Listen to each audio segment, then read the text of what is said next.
Welcome everyone. My name is Matt. I'm one of the pastors here at Southlands.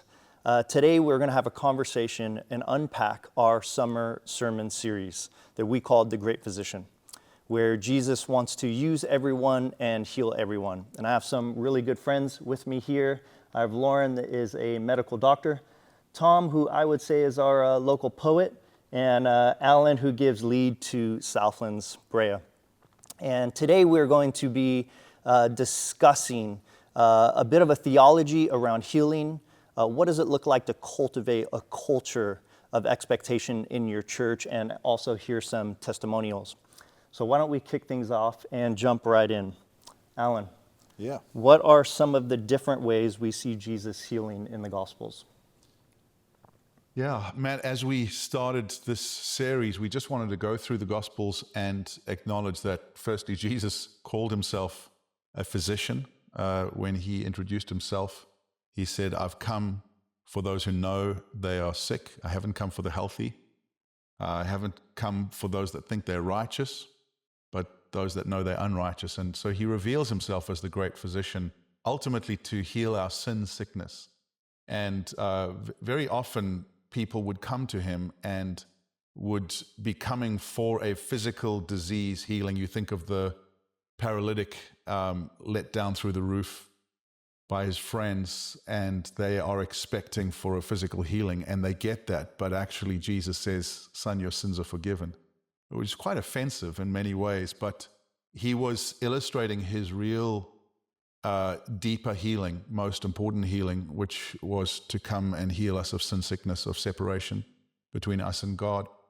And so we certainly see that time and time again. But then he heals people of shame. He heals people of rejection. He heals people of fear, of demonic oppression. And then all kinds of physical ailments. And what's fascinating, I find, with Jesus is that he never does it quite the same way. There doesn't seem to be a formula. He certainly works with people's faith, but sometimes he does it and people are not believing. So Jesus is just wonderfully surprising. But we wanted to just demonstrate from the Gospels that Jesus heals everything.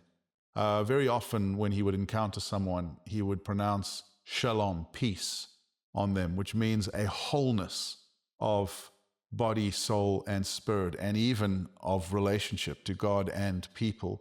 And so the great physician heals everything, and he uses everyone. And so we wanted to present him as the great physician, but us as partnering with him, all of us with the L plates on, saying none of us are experts here, but actually he chooses to use us. He used his disciples. And so it's been a wonderful, wonderful season of just seeing people step into this learning apprenticeship to Jesus, the great physician. Yeah, so good. What are some myths that you could bust that often the church believes when it comes to healing? Yeah. I would say the first is the myth that has hurt so many people, and that is that Jesus heals everyone as long as you have enough faith. And, I encountered during this series a number of people that had just been so damaged by churches and leaders that had put a heavy on them for not having enough faith. And that's a real, not only is it a turnoff, but it's just plain wrong. Where there were times when Jesus healed someone, you think of the man at the pool of Siloam, who was not looking to be healed, he didn't know who Jesus was, and Jesus just came and found him and healed him. And he only healed him amongst all of those other people looking for healing. And so that's the first myth that the scripture busts, that Jesus heals everyone as long as you have enough faith. He often worked with people's faith, but it wasn't always strong faith. And so there was a call to say, let's put our trust in Jesus, but let's not have faith in our faith, because our faith is fickle. And actually quite often during the series, we found people going, that classic, "Lord, I believe, help my unbelief." Most of us come to healing with that. And the Lord really works with willingness and boldness, but doesn't have to be perfect faith. And then I think the other myth is that he heals everyone as long as the atmosphere is just right, or as long as you're wanting it enough. And again, the healing of the man at the pool of Siloam, there was this mystical thing where they would wait until the angels stirred the waters, whatever that was, and then someone would jump in and apparently get healed. But Jesus came when there was no stirring, no angels, and just healed the guy, showing that he doesn't need a perfect atmosphere. He doesn't need us to manufacture something. And sometimes he would say to someone, do you want to be healed? Like, desire was a part of it, but not always a part of it. He didn't always need it. And so all of these things, we just are trying to help people to not build a formula. I would say the final one is that Jesus heals, but you have to lay hands on people. And of course, he sometimes did. But sometimes a person got healed without any hands being laid on them. And again, we experienced that during our series wonderfully. Tom will tell the story, but no, he didn't get to the prayer line. And these things are just amazing. I was telling our friends just before the interview started that I got an email from my dad this week, who at the beginning of our series, he lives in South Africa, but he was diagnosed of prostate cancer, it was kind of like, man, I'm starting this healing series and now my poor dad is struggling with this. And it was a bit of a blow to me. But he started a series of chemo, and we were obviously praying from here. And he sent me an email saying that in the first week or so of starting his chemo, he went to my brother's church and there was a visiting preacher who was preaching on healing. And without knowing who my dad is, he stopped and he said, the Lord is healing you of something, to my dad. And my dad was just like, wow, like, this is amazing. And even though he'd started chemo, he just said, Lord, I receive whatever you have for me. And he said he felt warmth come through his body. And he sent an email this week to say he went back just a couple of weeks after, before the chemo could have really kicked in, and his PSA count is down from 90 to 4. So much so that he wants to stop the chemo. My mom's saying, no, carry it on. And I think part of this is we are saying you don't have to choose. We honor the medical profession. This is why we've got Lauren as a doctor. We honor the medical profession, and it's a common grace to us. But actually, often we just go there instead of going, no, healing is available to us. Anyway, I'm rambling on, but those are some of the things. No, it's so good, and I think it opens the door for us to discuss the tension. We have people in the room that long for healing, and sometimes years or decades. And then we have people in the room that have either little faith or have been healed. And how do you manage that as a leader? How do you deal with that? It's a big one, isn't it? And I think it's the reason why a lot of churches might have a theology of it, but the working model rarely messes with us, because you are almost picking scabs off wounds that people have. So dear friend Tom here, whose wife passed away of cancer, after much prayer, for him to trust in God for healing, that's a tough thing. Any one of us that have had a loved one die, it's a really tough thing. And I think, firstly, we try to preach what the Bible preaches, which is that God is sovereign. We are not God. And there is no ATM code that you punch in for this thing. And so just getting rid of the formula, having a sense of this thing is a mystery, and it's not 100% watertight formula at all. And it's interesting for me that somehow when it comes to physical healing, we can tend to expect like either it needs to be 100% or we don't want to do it. But we wouldn't think of that with counseling, for instance. Like, you wouldn't go to a counselor and say, I got kind of 60% more emotionally healthy. I'm not going there again. You go, that's pretty good. Somehow when it comes to physical healing, we either want 100% or nothing. So one of the things that we did is just to say, guys, let's be honest. We are not playing games. And if you only feel like 30% better, we rejoice in that. That's fantastic. Let's be honest. Some 100%, some nothing. But let's trust that actually God in His sovereignty is good and His timing is perfect. And He can actually work through suffering to make us more like Him. And sometimes He heals partially. Andrew Wilson was really, really helpful with us, where he said physical healing is not an if, it's a when. In other words, one day, all of us, on the day of Christ, his return, he will wipe not only every tear, but every disease away. And physical healing is asking the Lord to do now or soon what he will do one day. And the reality is some people would get healed physically, but we'll still get sick and old and die. So we're not actually putting all our eggs in, we've got to get healed. No, one day we will all ultimately be healed, but we're asking for God's kingdom to come and break in. And every time it breaks in, we rejoice. Yeah. One aspect that I love about what you said is that, and I saw this shift at Southlands and during our gatherings, was when we gave people categories, it's not 0 or 100, that it could be 25, 30, 50. We begin to celebrate a bit more because there are wins that we could celebrate rather than it's something or nothing. And man, I think that really affected our gatherings in a powerful way. Last thing I'd say, what are some of the most memorable topics that you covered? You did the bulk of preaching. What are a few highlights for you?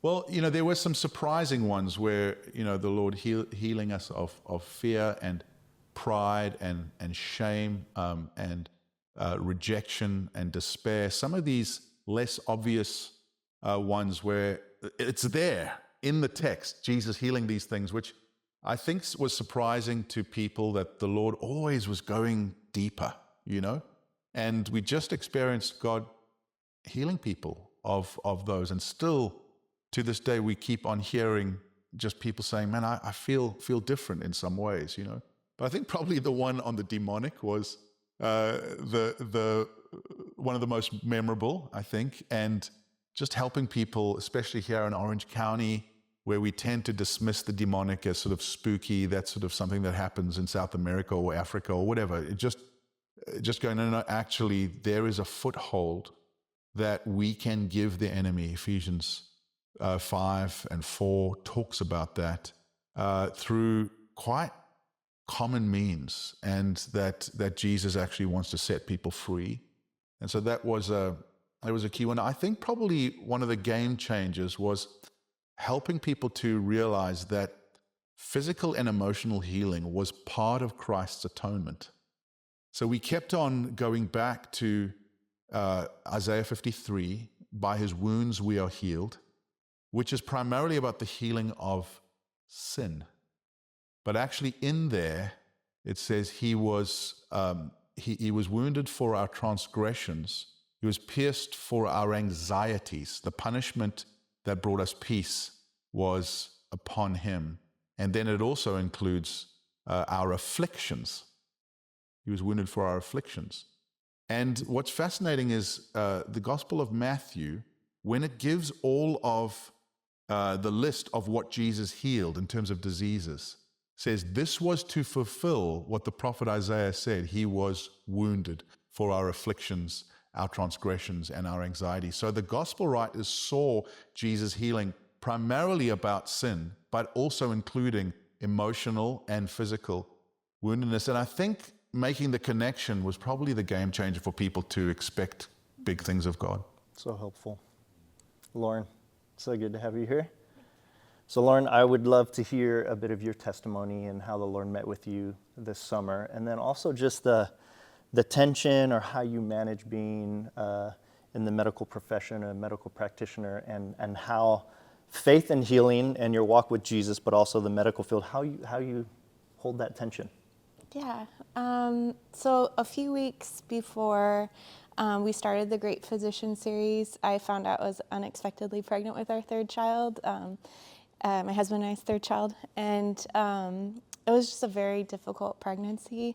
I had experienced morning sickness before and a lot of the pregnancy symptoms before, but this was like at a pretty alarming level for me. I was sick like almost constantly, waking up in the dead sleep, needing to wake up to throw up, and in between seeing patients, which was pretty embarrassing because I tried all the medical things and it didn't work, and also sometimes made me feel even worse. And so even really simple things was like pathetically hard to do.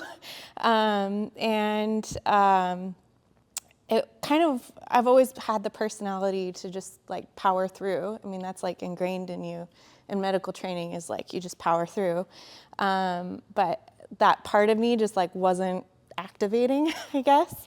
And that was like kind of scary for me because I have a lot of responsibility. And even one time I was on my way to work and I passed out in a coffee shop on the way to work, and my husband had to come pick me up. So at that point I did seek out prayer more intentionally, and we had a church service meeting the Saturday before our Sunday service, and a group of our church members prayed over me and prophesied really specifically over this pregnancy, and I felt a little better, but I didn't want to like call it because I wasn't sure yet, and I guess I'm kind of cautious with declaring something like that. But the next morning they introduced the series, the Great Physician series, and there was a call for prayer if you needed healing, and I just was sitting there thinking, well, I feel pregnant, but I actually don't feel sick anymore. And I don't think I need prayer. I feel okay. And over the next few days that followed, I just realized like there was like a burden of fear or just worry that I didn't even know I was carrying, because it just felt lighter, and hadn't even recognized that I had these almost like rehearsed thoughts that now just like they didn't take it all. Like they would just kind of just roll off, and it'd be like, oh, that was weird, but I thought, so felt very like physically healed, but also just emotionally given more grace for carrying the pregnancy. And a few weeks after that, I had the opportunity to share my testimony about how I had been healed. And there's another woman I've never met before, Jessica, who was in the audience and came up to me directly and asked for prayer. And she also felt markedly better after that time. So yeah, and at a different gestation. So it's not necessarily like the natural course of things. It was very different in both of our situations. So I think why it was impactful for me, just personally, you could argue this is like a temporary thing. I need only have waited and powered through until, at the very least, the baby was born. I was actually sick with my son the entire pregnancy up until I delivered him. Not as severe of a level, but there was that anxiety that would be there for this pregnancy that was many degrees harder. I think it was especially meaningful to me because the natural progression would have gone away eventually, but like God still took compassion on me to end it early.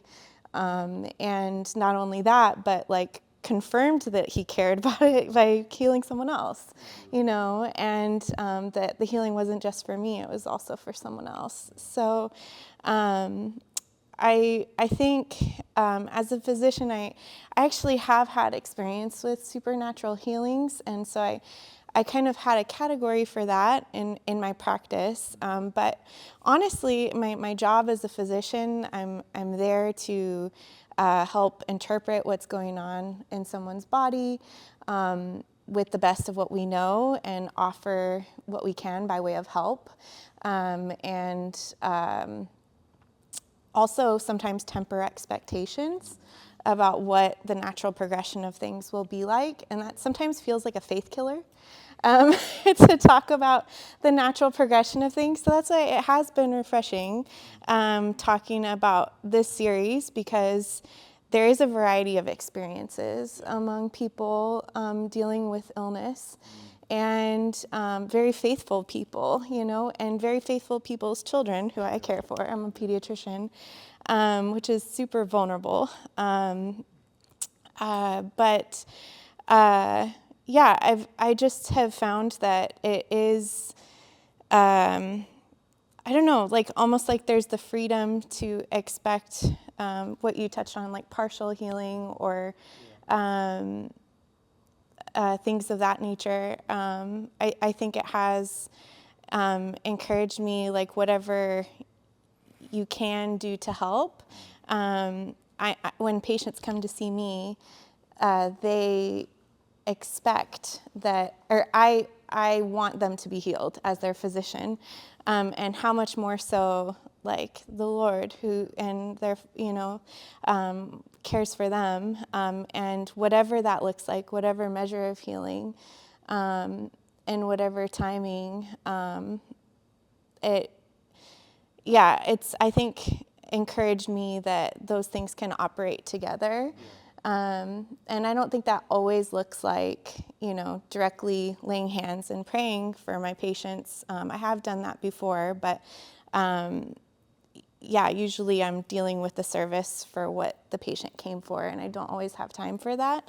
But I think this series has opened me up to thinking more about almost like the same way I diagnose something or listen to someone's story, I can listen for cues from the patient of, when there could be a component of healing that may need to come from the Lord. And It's really good. so, yeah. I love that because, the reality is the great physician is not bound by a Sunday service or church gathering, that he holistically wants to walk with us in our everyday life and our vocations. And so I love that you said that I could begin to be reminded through this series, and I think those listening, that as we leave Sunday gatherings, that he wants to go with us and heal throughout our weeks and do a work not just in us, but through us. And I love that he originally did a work in you, and then he used you to bring healing to someone else. So thank you so much for sharing. Tom? Yes. I would love to hear your testimony and how the Lord met with you. It is a unique one. Yes. Well, I am unique. We all are unique, yeah? Our local poet. Yes. I'll start with when I injured my back originally. I was 39 years old, and I'm currently 69. Been blessed with a good, full, rich life. And I injured my back with a family of 4 children, beautiful wife, and it disabled me. I could not do the work that I had been doing. I was an iron worker, and I was on disability, and my whole world caved in. But I was trusting God to meet my needs and meet the needs of my family, and I prayed for healing then. I was not healed.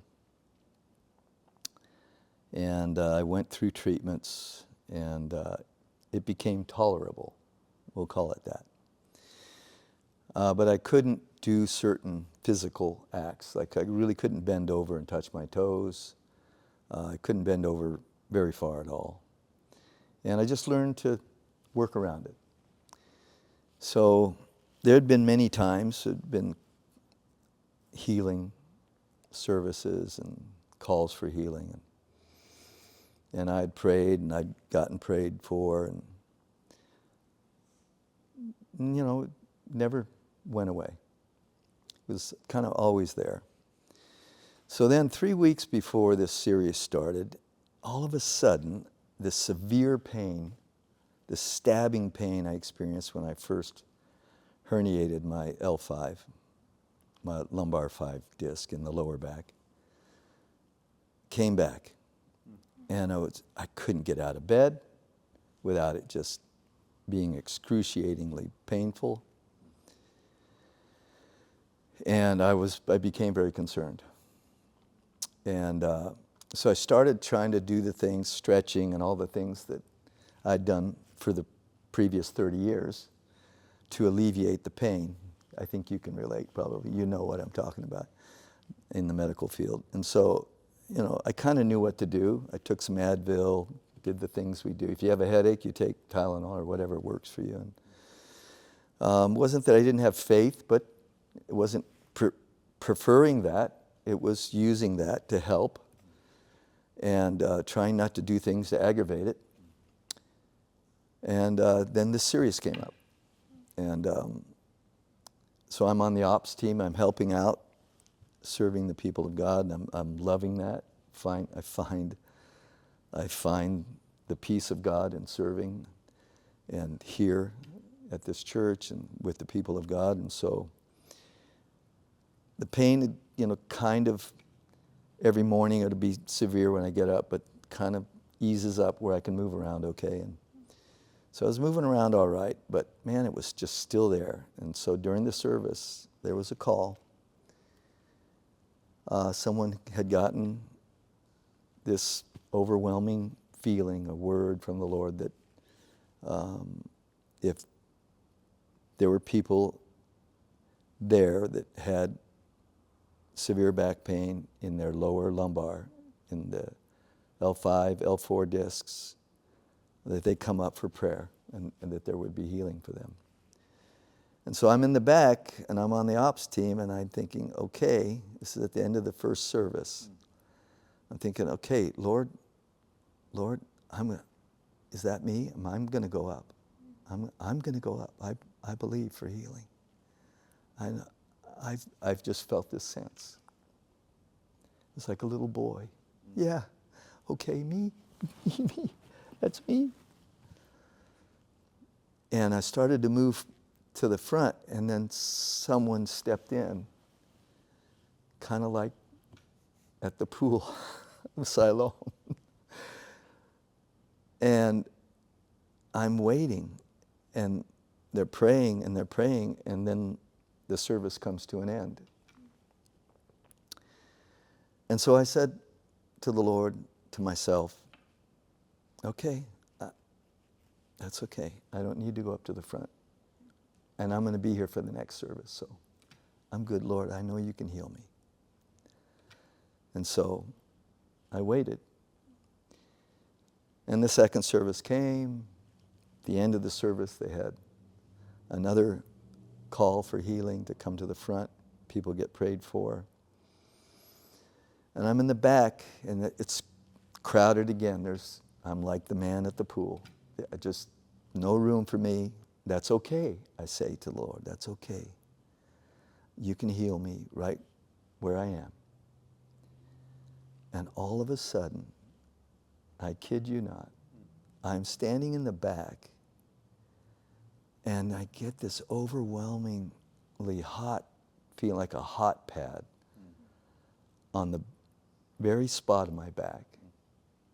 And I'd heard this before. I've been a Christian 45 years, where people get this hot sense, like your dad. And it's the presence of the Holy Spirit, and they feel the presence of God. They feel a peace, and they're healed. And I'm saying, Lord, is this what they are talking about? Is this what it feels like? And I start moving. I'm in the back. It's the last song of the service. And I start moving around. And I said, wait a minute.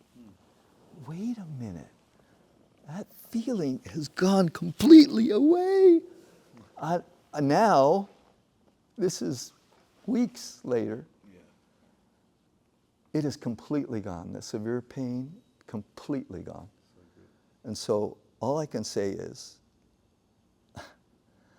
I once was in severe pain, but yet now I'm healed.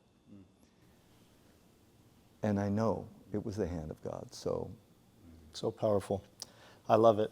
No one anointed, no one laid hands, seemingly missed the opportunity, but the great physician was still in the room. Absolutely love it. Alan, lastly, through this series, something we've been trying to press into is a sense of expectancy. How do you, those listening, how do we create that culture? How could we encourage other churches to begin to create that culture of expectancy in their church and in their gatherings? I think we said again and again, the the fruit is often out on a limb. And to create a culture where it is safe to risk. And each church is different, but safety comes firstly from good theology, where you're not, creating myths about healing that end up being not true and damaging.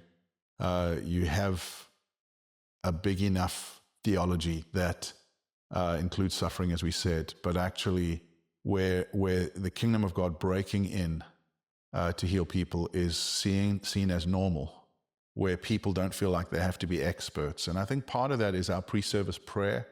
I would encourage you, if you don't have pre-service prayer, start it. Ours is short, it's 10 minutes, but during that time, we are asking if anyone has faith for something in particular that the Lord might want to do. And then as elders, we're weighing that, hosts are weighing it, and we will most often at the end of a service just say, hey, there's some people that have got faith for this and that, and it would be quite specific, what the Bible would call words of knowledge. So I would say that, pre-service prayer, and then just physically lay hands on people. It's actually commanded that if you're sick, call the elders. They'll anoint you with oil. Prayer of a righteous man is powerful and effective. Like, if there's not laying on of hands in your church, it's actually, you're an unbiblical church. And so at the very least, have elders laying on of hands, have oil ready, etc. But then equip people, train people to minister to those who are sick. I think expectancy is contagious. I mean, here, Lauren's story, I love the fact that God healed her, but I love even more that Jess, pregnant with her first child, going, what's going on with my body, then actually comes to her for healing. And I mean, I spoke to Jess and her husband, and they were just like, they felt so seen by the Lord. So it's amazing. And then the final thing is just have a big picture of healing. Don't only go for, emotional healing or physical healing, or just be open to the great physician that heals everything and uses everyone. Finally, I would say, give people a culture of honesty where they don't have to pretend, where they can say, I feel nothing, or otherwise I feel 20 or 30% better. Yeah. That sort of honesty, I think, is an honesty in which expectancy can thrive. Yeah, really good. If you believe, you could expect, and you could fight for a culture of expectation in your church. And so we appreciate you tuning in. Lauren, Tom, and Alan, thank you so much for the conversation. What a great time. Thanks.